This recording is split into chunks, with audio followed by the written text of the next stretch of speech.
الموضوع بلش صراحة ببداية الأحداث، يعني بداية الأحداث بسوريا، أو خلينا نحكي بداية الثورة. كان الموضوع ب 2011. طبعا أنا بهداك الوقت نحن عم نحكي عن طفلة عمرها لا يتجاوز 9 أو 10 سنين، فهي فعليا لا تفقه بهاي الأمور السياسية نهائيا. ولكن لما الواحد بيصير في هيك شي ببلده فهو تلقائيا رح يكبر 10 سنين. إنه في حدا تجرأ يكسر حاجز الخوف هذا، في حدا لأول مرة من أكثر من 40 سنة من حكم نظام الأسد تجرأ يقول لأ.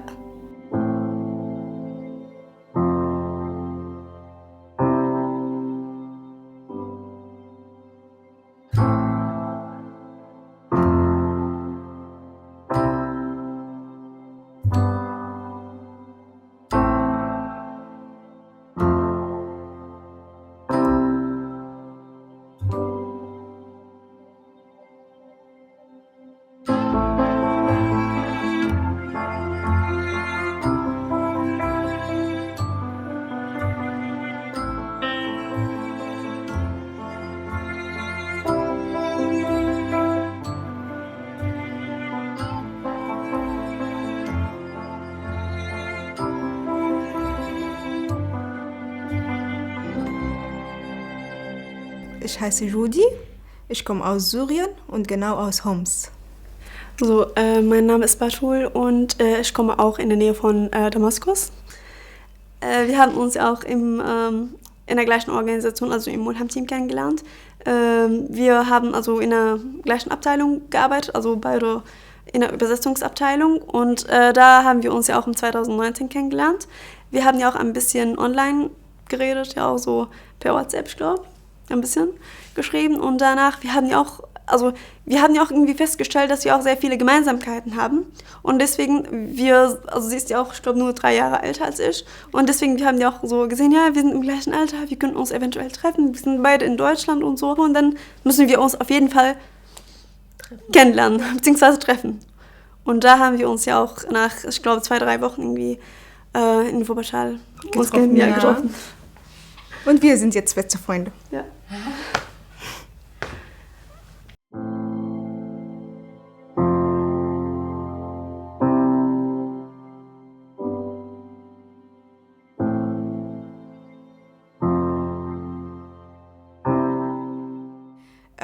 أنا خلقت ببيت كتير مهتمين مع أنه ما كان في مجال للسياسة بسوريا، لكن كانوا مهتمين فيها من ناحية يشوفوا وثائقيات، يتابعوا. يعني نحن دائما بالبيت عنا الجزيرة والعربية. بتذكر على التلفزيون وقت كان في من زمان الرسيفر وهيك، رقم 1 الجزيرة، رقم 2 العربية.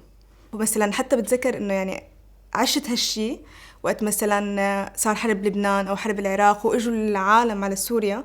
بتذكر كتير منيح إنه نحن كنا كتير بقلب الموضوع كتير، فحسيت الموضوع صار يكبر معي شوي. بس المشكلة بقيت إنه نحن ما عنا مجال لأنك تمارسي أي نشاط سياسي أو إنساني أو إغاثي أبدا. فضلينا هيك لل 2011. أنا بال 2011 كان عمري 13 سنة. بلش الربيع العربي. طبعا نحن يعني لا بنعرف شيء يعني ربيع ولا بنعرف شيء يعني عربي ولا بنعرف شيء. يعني كان الموضوع بالنسبة لنا جدا غريب جدا إنه كيف تونس العالم طلعوا ضد رئيسهم والرئيس راح، وكيف بمصر نفس الشيء. يعني فكان الشيء بالنسبة لنا كتير يعني هيك ضرب من الخيال. يعني هلأ بتذكر أنا مرة كنا مجتمعين العيلة كلياتهم وعنا على الغداء، وبس خلصنا قاعدين مجتمعين وحاطين على التلفزيون طبعا الجزيرة يعني قناة إخبارية. فطلع إنه المبارك ممكن يتنحى وعم يطلعوا مظاهرات بالشارع وما بدهم الرئيس وممكن إنه النظام يسقط. فبتذكر وقتها إنه حدا من العائلة حكى إنه ممكن يصير عنا هيك، فالكل صار يقول إنه وطي صوتك، يعني شلون يصير عنا هيك؟ لا مستحيل. المهم ما كملت يمكن شهرين، وبتذكر أنا هلأ إنه كنا بالشام عند بيت جدي وكنا طالعين على المكان بريف الشام وعاملين مثل بيكنيك سيران كلياتنا. فالفكرة وين؟ إنه نحن اللي بالشام ما كان إننا خبر شو صاير. خالي اللي بأمريكا اتصل وخبرنا، قالنا ديروا بالكم، قلنا له شو في أننا مظاهرات بدرعا. قلنا له يعني مظاهرات بدرعا شو صاير بالدنيا يعني. ففعلا وقت رجعنا على البيت طلعنا ولا فعلا في مظاهرات بسوريا. يعني هذا الشيء بالنسبة لنا كان صدمة كتير كبيرة، إنه في حدا تجرأ يكسر حاجز الخوف هذا، في حدا لأول مرة من أكثر من 40 سنة من حكم نظام الأسد تجرأ يقول لأ.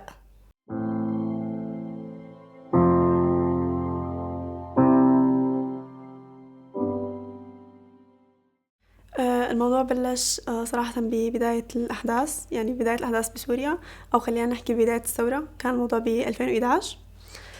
طبعا أنا بهداك الوقت نحن عم نحكي عن طفلة عمرها لا يتجاوز 9 أو 10 سنين، فهي فعليا لا تفقه بهاي الأمور السياسية نهائيا. ولكن لما الواحد بيصير فيه هيك شي ببلده فهو تلقائيا رح يكبر 10 سنين. يعني نحن عم نحكي انه حتى لو كان الطفل بوقتها 9 سنين فانتي صرتي بتعرفي بكل الامور اللي عم تصير حواليكي. يعني الانسان مثلا ما فيه انه هو يسمع قصف وضرب حواليه وهو ما هيك ما يكون عارفان شو عم يصير حواليه. خصوصا انه نحن كنا عايشين بمناطق بريف الشام خلينا نحكي، وهي المناطق كانت يعني نحن منطقتنا ما صار فيها صار أكيد، ولكن مو مثل مقارنة بالمناطق التانية أو بالمناطق المحاذية لمنطقتنا، فنحن نعتبر ما صار عنا هالأحداث الكبيرة. نحن كان المدن اللي كانت بجانبنا بسوريا كانت المعظمية ودارية، فهدول نحن كلياتنا بنعرف انه مثلا دارية من المدن اللي تحاصرت لشهور طويلة، من المدن اللي ظلت الناس فيها شهور وسنوات طويلة بدون اكل، ضلوا تحت القصف. نحن كنا نسمع اصوات القصف لعنا. نحن مدينتنا ما صار فيها هالاحداث مثل غير مدن، وهذا بيرجع لانه نحن لانه الغالبية العظمى من السكان كانت هن من الموالين، فهن كانوا ضد اي نشاطات معادية للنظام أو للحكومة فينا نحكي. بنفس الوقت مثلا كان يطلع مظاهرات بمدن قريبة مننا كتير، يمكن ما تبعد أمتار عننا وفينا نوصلها مشي، ولكن بنفس الوقت نحن كان بمدينتنا بنفس هي الفترة كان بمدينتنا نحن يصير مسيرات مؤيدة للنظام. فالواحد أحيانا بيحس حاله عايش بانفصام، خصوصا إنه أنت اللي حواليك أو المجتمع المحيط فيكي هو كلياته مؤيد، هو عم يقنعك بفكرة أو بيقنعك بشي هو أصلا ما هو صح.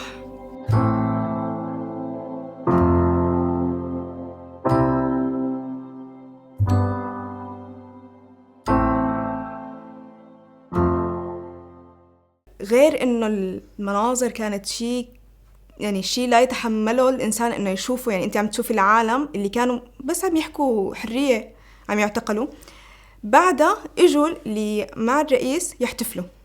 فبتذكر وقتها إنه أنا وأختي نزلنا أغاني، يعني أجواء، عرفتي إحنا ما يعني لهلأ ما استوعبنا شو الفكرة، مين ضد مين وليش هدول عم يحتفلوا وليش كذا. وقت خلص النهار ورجعنا على البيت بتذكر قعدنا وحكينا لبابا وماما شو صار. قلنا لهم الصبح كان في مظاهرة وبالليل كان في احتفال ضد هاي المظاهرة. فلهلأ بتذكر إنه بابا قعد وقالنا إنه بابا بأي شيء بالحياة لازم يكون عندكم رأي، انتي ما فيك تكوني مع هدول ومع هدول، قرري يا مع هدول يا مع هدول. وشرح لنا هدول شو بدون وهدول شو بدون، انه هدول بدون كرامة، بدون يعني بالاخير هو بشكل ما هن عم يسعوا للسلام، انه خلص يعني نحن بكل اطياف المجتمع من كل الديانات من كل الطوائف بدنا نعيش سوا، بس بدنا نعيش بشكل انه تكون الثروات موزعة بشكل عادل، الواحد يقدر يقول رأيه، كل شخص بيناتنا يكون عنده حقوقه. فمن وقتها بابا حكى لنا قرروا، فنحن قلنا له يعني طبعا يعني مبينة مع مين. فوقتها قلنا له للبابا انه حيكون عندك مانع لو نحن نزلنا بمظاهرات؟ قلنا لا، مع انه كان الموضوع انه ما شيء اعتيادي انه والله اي حدا بيقول لا، لا طبعا اي حدا بيكون ما عنده مانع يعني انه ينزل، لا، لانه كان الموضوع فيه خطر كتير كبير كتير كبير، لانه يعني مثل ما قلت لك احنا قبل بيومين كان ممنوع نحكي بين بعض، فالموضوع كان خطير جدا. تاني شيء انه نحن كانت اعمارنا صغيره، يعني انا كنت 13 سنه، اختي كانت 15 سنه. وثالث شيء انه نحن بنات، فانه من ناحيه انه بنات هذا الشيء بيزيد الخطوره اكثر واكثر. ففعلا بلشنا كل فتره وفتره ننزل على المظاهرات.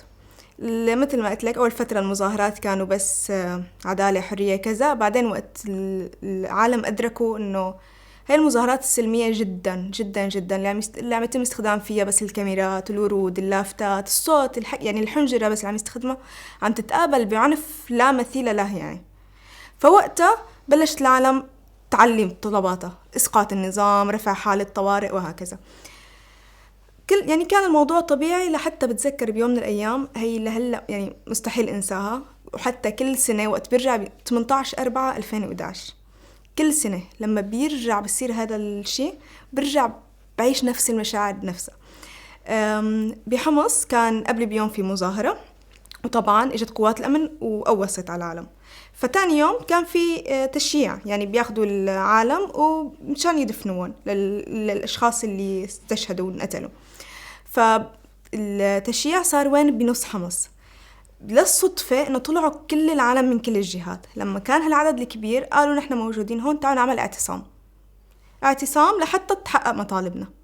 فوقتها يعني كان يوم رهيب رهيب رهيب رهيب. يعني أنا بتذكر حوالي الساعة 2 نحن بلشنا نسمع الأصوات، أصوات عالية كتير، عالم عم تقول الشعب يريد إسقاط النظام، بدنا حرية، بدنا عدالة، هيك قصص.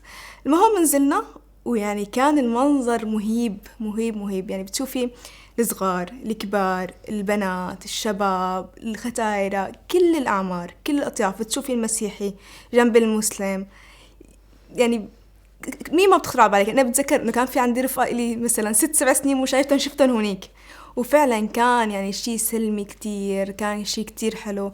يعني صار العالم يعني وقتك حتى بتنتبهي إنه مع إنه الشعب ما مهيأ للعمل السياسي أو الحملات المناصرة أو العمل اللي بخص المجال السياسي وهي الحركة، ومع هيك إنه بلشوا ينظموا حالهم. يعني نحن بهي الساحة صار في نساء تفتش النساء مشان تتأكد إنه الاعتصام يضل سلمي، صار في رجال يفتشوا الرجال، صار بعد شوي المطاعم اللي حوالين تبعت أكل. فيعني صار نشاط ثوري، يعني هو ما مهيأ له بس صار منظم بشكل ولو كان له مخطط 10 سنين ما كان حيطلع هيك. فمع الأسف يعني هذا الحلم هيك عن جد كان حلم كتير جميل، إنه نحن رح نبقى لهون حتى تتحقق كل مطالبنا وما حنمشي. لكن هالحلم طبعا انتهى الساعة 12 بالليل لما قوات الأمن فاتت وفتحت النار على كل العالم اللي كانوا موجودين. ولهلا يعني ما في لا أعداد واضحة للموتى. مثلا في عالم فقدوا أولادهم لهلا ما بيعرفوا وينهم. هذا الحكي له ل 2011، يعني عمر. إيه فهيك استمر الوضع. ضليت عايشة بسوريا من 2000، يعني لما بدأت الثورة بال 2011 لل 2013، نص 2013. بهي الفترة للأسف انتهى المظاهرات. ليش انتهت المظاهرات؟ لأنه صار العنف أكتر وأكتر وأكتر. يعني نحن كنا بالبداية باعتقال ورصاص، صار الموضوع قصف، صار الموضوع محاصرة مناطق. فيعني أنا بتذكر من 2012-2013 أنا ما رحت على المدرسة. كان الناس ما بيقدروا يروحوا على المدرسة لأنه أول واحد خطر كتير الوضع، 2 الأماكن المحاصرة كان العالم منا عم يطلعوا ويجوا يسكنوا بالمدارس اللي تدمرت بيوتهم. فهون نحن قلبنا من الدراسة لنساعد العالم اللي بالمدارس. فصرنا إنه ندرس بالبيت طبعا، يعني لأنه بالأخير رح نقدم امتحانات. بس صرنا يعني هيك مجموعات صغيرة، مثلا أنا وعائلتي، مثلا رفيقتي وعائلتها، وهيك نروح ونشتغل بشكل تطوعي بهالمدارس بتأمين احتياجاتهم ومساعدتهم بالمناطق الجديدة وهيك.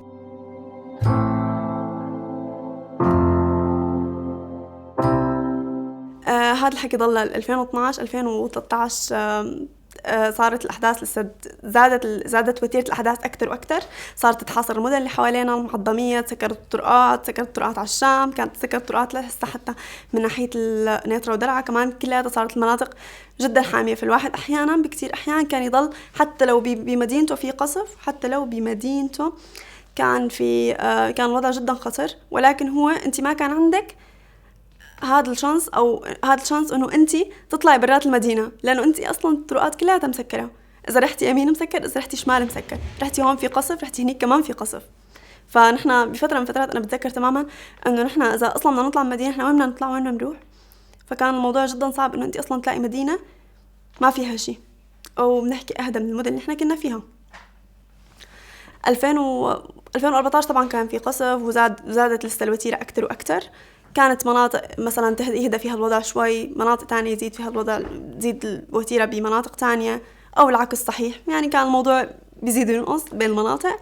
حتى ب 2014 أنا فقدت جوز أختي. فأختي لما فقدت زوجها بهاي الأحداث فكان قرارها فورا إنه تسافر.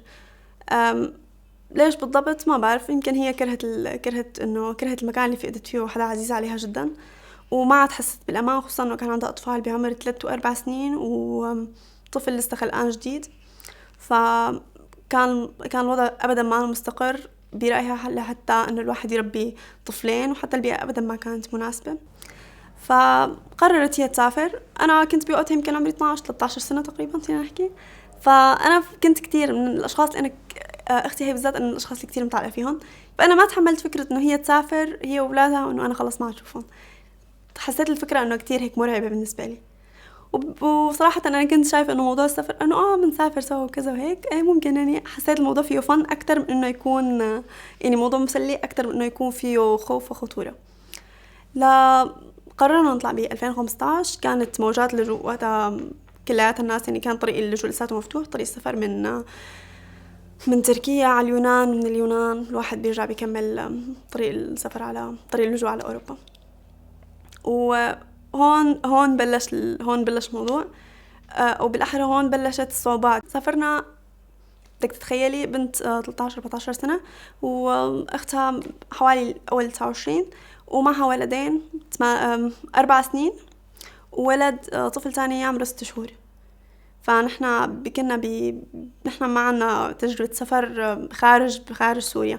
فنحن لما طلعنا كان تركيا انه مثل هيك شوك، صدمة انه نحن ندبر امورنا كلها لحالنا، انه لا انت بدك تشوفي مكان تقعدي فيه، بدك تشوفي اقامه، بدك تشوفي طريقه تهريب، كيف بدك تطلعي، بدك تشوفي انه انت مثلا ما فيك تضلي كتير بتركيا، بدك تشوفي انه احنا كمان المصاري اللي معنا بدنا نعرف لايمتى، يعني نحن هاي الحسابات كلها لازم تكون موجوده. يعني نحن كمان لسه لازم نحسب المصاري اللي معنا قد ايه بدها تكفينا، ما تكفينا، بتوصلنا الطريق ما بتوصلنا الطريق، ممكن نحتاج اكثر، ممكن نحتاج اكثر، لازم ننتبه على المصروف، لازم ننتبه على الاولاد مثلا، انه كان في كتير خطف وتجاره اعضاء. فهذا الموضوع جدا كان مرعب، خصوصا ببلد انت ما بتعرفي فيها اي حدا.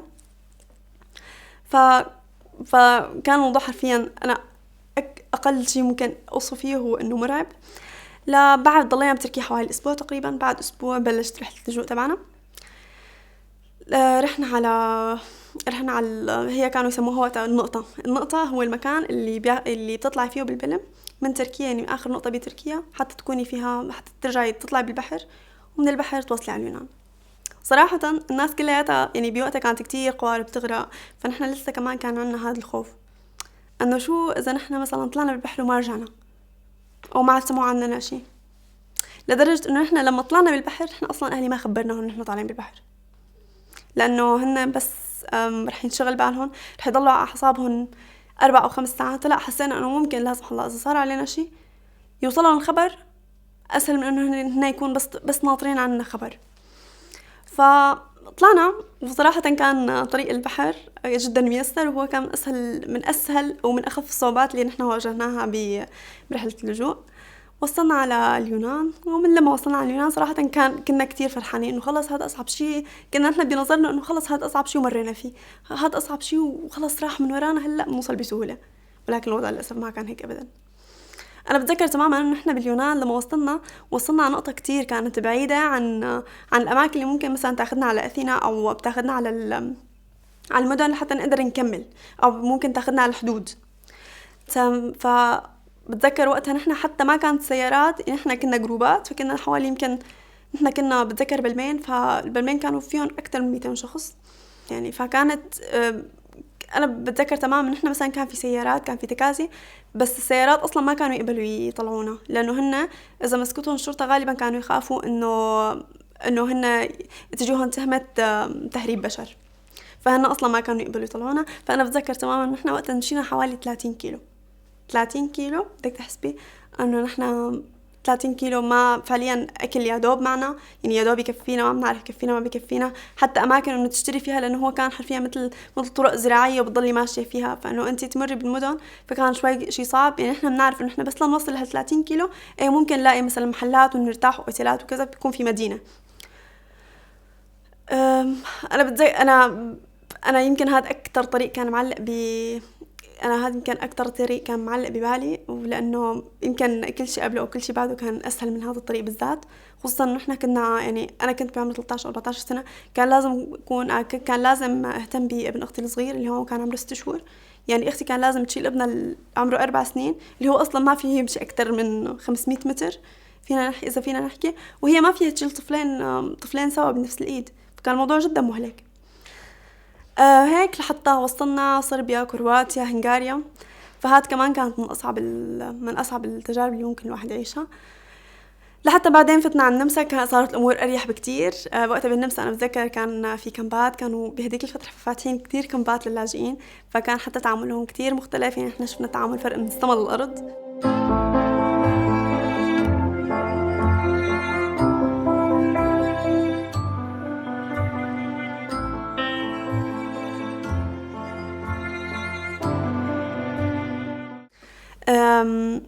Also obwohl ich eigentlich nur 14 Jahre alt war, aber ich konnte auch irgendwie mein Land gar nicht vergessen. Nachdem man ja auch, also diese Erlebnisse irgendwie alles, diese Erlebnisse und diese so negative Erfahrung irgendwie dort erlebt hat, aber man konnte es ja auch irgendwie gar nicht vergessen. Trotzdem, auch wenn man zum Beispiel irgendwie sozusagen auf der sicheren Seite ist oder so in einem sicheren Land ist. Und deswegen, das hat mich auch irgendwie immer begleitet, dass ich auch immer, also ich habe ja auch irgendwie so gesagt, dass ich auch immer was machen möchte. Aber wie genau? Also was ist der Weg? Was soll ich ganz genau machen? Und mit diesem Alter, was kann man überhaupt machen? Ich hatte ja auch so eine Facebook-Seite und deswegen, ich habe ja auch dadurch die Organisation kennengelernt, in der ich jetzt auch arbeite.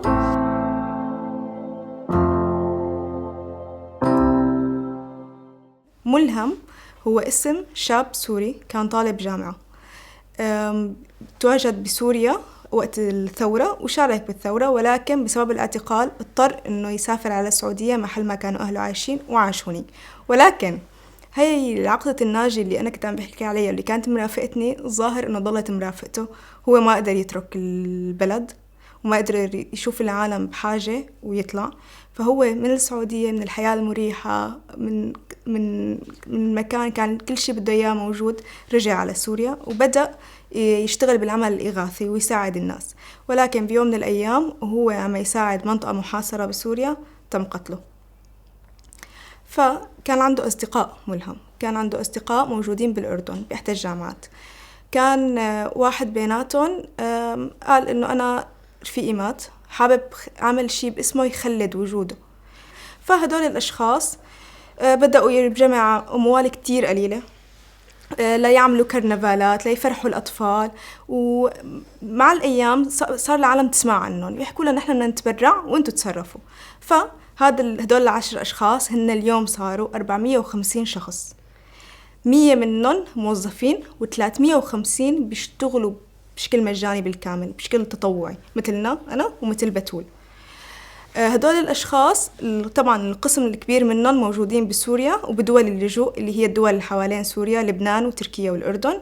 والقسم الثاني موجودين بكل أنحاء العالم بيشتغلوا. يعني من أكثر ميزات التكنولوجيا إنه حتى العمل الإغاثي والعمل الإنساني والعمل اللي بيخص السلام صار فيك تشتغليه أونلاين. يعني أنت ما ضروري تكوني فوقات بالمكان اللي فيه عالم متضررة، لا، أنت ممكن من مكانك، طبعاً بأشكال كتير مختلفة، فأنت ممكن من مكانك تشتغلي هيك.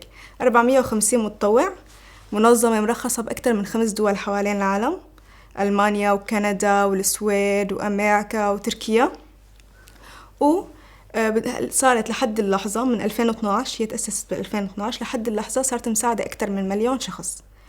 وإضافة إنه هدول الشباب الصغار اللي كانوا طلاب جامعة واللي نحن متوسط أعمار كل اللي بيشتغلوا بالفريق لا يزيد عن 30 سنة، عم يشاركوا حاليا بإعادة إعمار بلادهم. هون الواحد لازم يركز إنه كيف فكرة صغيرة ممكن تصير شيء كتير كبير.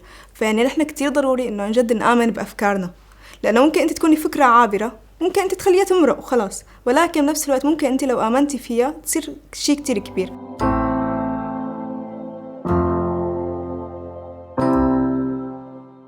Also, wenn man ja auch damit angefangen hat, dann kann man ja auch irgendwie gar nicht mehr aufhören, nach einiger Zeit.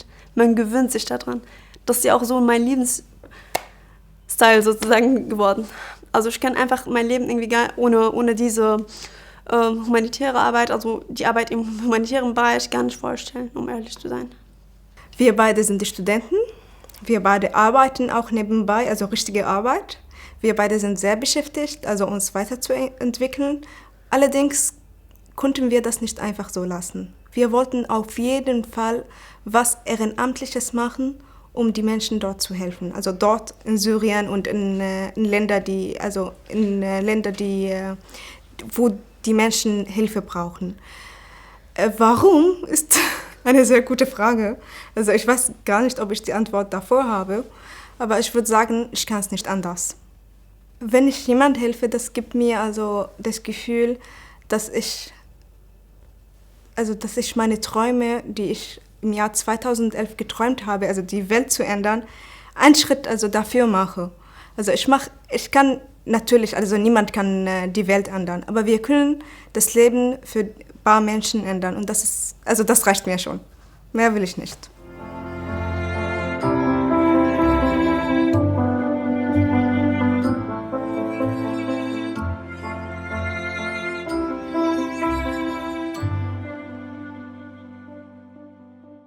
Ich habe diesen Kerzenglas oder Kerzenobjekt mitgebracht, weil ich habe sie auch seit 2017 ungefähr. Und das bedeutet mir auf jeden Fall sehr viel.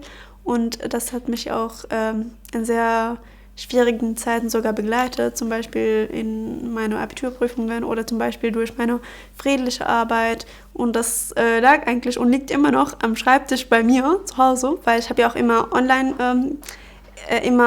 online gearbeitet und deswegen, also wenn ich zum Beispiel irgendwie so herum geguckt habe, dann habe ich auch irgendwie direkt einfach dieses Kassenglas beobachtet. Und deswegen, das bedeutet mir einfach sehr viel.